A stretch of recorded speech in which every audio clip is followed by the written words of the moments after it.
દરેક નીતિની સામે કાયદાની રીતે ઊભો રહેતો SSK ન્યૂઝ ચેનલ। સુરતમાં આગામી બુધવારના રોજ મોહરમ પર્વની ઉજવણીને લઈ જુલુસ નીકળનાર હોય, જેને લઈ સુરત પોલીસ કમિશનર સહિતનાઓએ ભાગળથી ફૂટ પેટ્રોલિંગ કરી નિરીક્ષણ કર્યું હતું। સુરત પોલીસ કમિશનર દ્વારા આગામી મોહરમ તહેવારને લઈ ભાગળ વિસ્તારમાંથી જ્યારે તાજિયા જુલુસ નીકળનાર છે ત્યારે ફૂટ પેટ્રોલિંગ કર્યું હતું। સુરત પોલીસ કમિશનર સહિત ઉચ્ચ પોલીસ અધિકારીઓ દ્વારા ફૂટ પેટ્રોલિંગ કરાયું હતું અને જુલુસ દરમિયાન ડાયવર્જન્સ સહિતની માહિતી મેળવી વિસ્તારની સમીક્ષા કરી હતી અને વિવિધ સૂચનો પણ અધિકારીઓને આપ્યા હતા।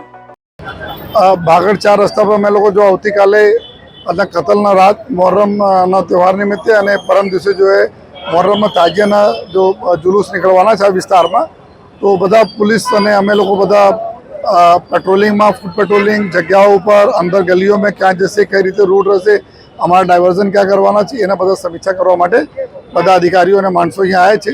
અત્યારે પણ અમે લોકો જો ફૂટ પેટ્રોલિંગ કરીને જોઈએ છીએ એ બધી વ્યવસ્થા સારી રીતે થાય, त्यौहार सारी रीते कौमी क्लास पूरा पूर्ण थाय आ प्रकार व्यवस्थाओं ध्यान में राखी आज बधा अमे लोग अत्यारे पेट्रोलिंग में निकळ्या छीए। દરેક નીતિની સામે કાયદાની રીતે ઊભો રહેતો SSK ન્યૂઝ ચેનલ।